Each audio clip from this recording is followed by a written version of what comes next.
It's good. I mean, we talked all camp about those two types of adversity, all spring ball. There's response to success and response to failure. And last year our adversity was always responding to failure, responding to failure, responding to failure. How do you get back up out of bed? Every single day it couldn't work. And I said, eventually in this program, we're going to have to learn how to respond to some success.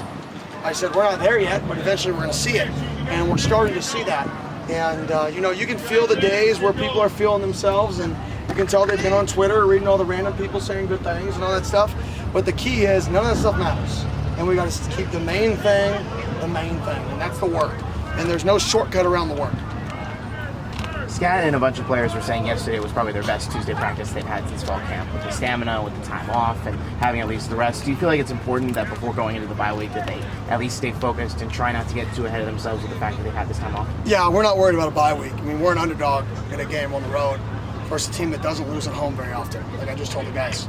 Right? That's why we're an underdog. We're an underdog because they're at a really, really high win percentage at home under this regime. And we got to go in there and win a football game that people don't expect us to win. And that's a challenge. And we better have that challenge, we better respect that challenge, we better put in the work. And I think today, I think they rose up and they kind of accepted the challenge, because I told them yesterday is the most important game, like everybody says, is this week. But it's only the most important game because if you take care of business, then the next game is equally more important. It's like when you win games, it's the multiplication effect. Every game that you win makes the next game even more important than the prior game because it just means more in the next game. So this game is more important than the last game because we won the last game. So it's more. It's magnitude even more. So this game is our Super Bowl. Let's go get it done. So do you believe that because that's the case, that if you're saying that this is their best practice since week, that you're more prepared than ever to be in this environment to get ready for We'll find out. There's a preparation effect, and then like I said earlier in the week, this team offensively, they don't show you on tape what you're going to see. Right? You're going to see a different formation, you're going to see different motions, you're going to see their plays done from things that you didn't practice it. You're not going to see, they ran 3-by-1 open and they motioned to counter a YF into the boundary. You're not going to be able to, you practice it, but you're not going to see that. You just know they're going to run counter YF. How are they going to, GG counter OF, I'm sorry. They're going to run counter OF. How are they going to do it? It's from a different formation this week, with you having different players have to motion fit it. But you know what the end game is. And that's the challenge on game day versus these guys, is you've got to get a beat on what they're trying to get accomplished in that game plan. You've got to be able to talk about it, react to it, and then be able to be sound verse it. Whereas some teams you line up and they're going to get in a bunch and run duo. All right, let's be ready for it. They're going to do it better than they think we can defend it. This team's not that much. They're going to be very formational. Secondary really like every snap. Starters, last name, just the back for sure.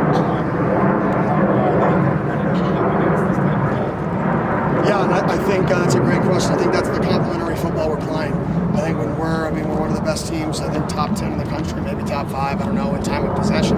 So I think when you're running the ball, you have a control passing game and you dominate time of possession, it limits the amount of snaps the defense gets, which then keeps your guys fresher when they're on the field, which is a huge advantage, in my opinion. So, in the back end, I didn't mention Cole Martin, but Cole Martin's going to be out for the year.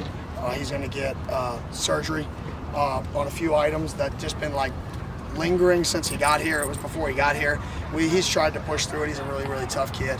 And it just come to a point where we're like, we got to get him. We got to get him right. And we made that decision. Cole and his family and us all made that decision. What do we got to do with nickel? Yeah, McDonald's going to be the backup nickel. We feel confident in him. And that's a guy, he reminds me of Keith Abney from last year.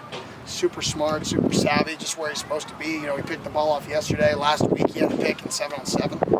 He's just a guy who's around the ball a lot. He got his feet wet last week on one play, ran him in there, and it was good for him. So I think he's a guy who's only going to get better and better.